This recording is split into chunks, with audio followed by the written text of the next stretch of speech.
మన వాళ్ళు చేసింది చిన్నదైనా సరే భారీ ఎక్స్ప్లోజన్. ఎదుటి వాళ్ళు ఇంత చేసినా ఇంతే ప్రొజెక్ట్ చేయడం ఇవాల్టి మీడియా నీతి. ప్రభుత్వపు యొక్క కార్యక్రమాలు హైలైట్ చేయటం, ఆ తర్వాతన ప్రతిపక్షాల కార్యక్రమాలకు కూడా సమప్రాధాన్యం ఇవ్వడం అన్నటువంటి ఒకనాటి నీతి చచ్చిపోయింది. మనకు నచ్చిన వాళ్ళు అధికారంలో ఉంటే అది హైలైట్ చేస్తాం, మనకు నచ్చని వాళ్ళు అధికారంలో ఉంటే డౌన్ ప్లే చేస్తాం.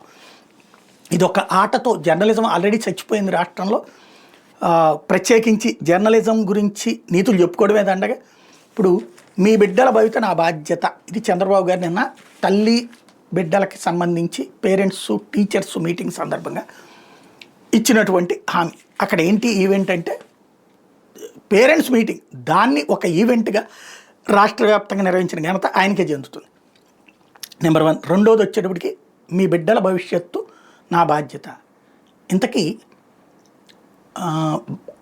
భారతదేశంలో టోటల్ భారతదేశంలో అతి తక్కువ అక్షరాస్యత ఉన్న రాష్ట్రం ఏదో తెలుసా? అతి తక్కువ అక్షరాస్యత ఉన్న రాష్ట్రం ఆంధ్రప్రదేశ్.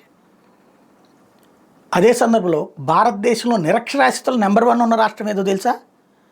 బీహార్ కాదు, ఛత్తీస్గఢ్ కాదు, ఒరిస్సా కాదు, జార్ఖండ్ కాదు, అస్సాం మిజోరాం కూడా కాదు, ఆంధ్రప్రదేశ్. వినడానికి దారుణంగా ఉన్న సిగ్గుపడేటటువంటి ఈ అంశం నిజం. అధికారిక లెక్కలు నిరక్షరాస్యతలో నెంబర్ 1 ఉన్న రాష్ట్రం. మరి ఈ రాష్ట్రాన్ని అత్యధిక కాలం పరిపాలించింది ఎవరు? ఇదే చంద్రబాబు నాయుడు గారు కదా. మరి ఎంతవరకు ఆ బిడ్డల భవిష్యత్తు ఏమైంది? ఇప్పుడు నాడు నేడు స్కూళ్ళు ఇవన్నీ బాగుపడ్డాక ఇప్పుడు అదే స్కూల్. ఒకప్పుడు ఇదే చంద్రబాబు గారు ఏం చెప్పారు? విద్య ప్రభుత్వ బాధ్యత కాదన్నారు. కార్పొరేట్ విద్యను ప్రోత్సహించింది ఆయనే.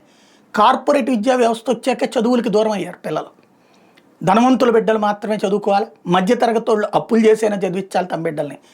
ఇక దాంతో పేదల బిడ్డలు దూరం అయినటువంటి పరిస్థితి. అందుకే నిరక్షరాస్యత అత్యధికంగా. ఇప్పుడైతే బిడ్డల భవిష్యత్తు నేను తీసుకుంటాను, మీరు బాగా చదివించండి, తల్లికి వందనం వేస్తున్నాను కాబట్టి అంటున్నా. గుడ్.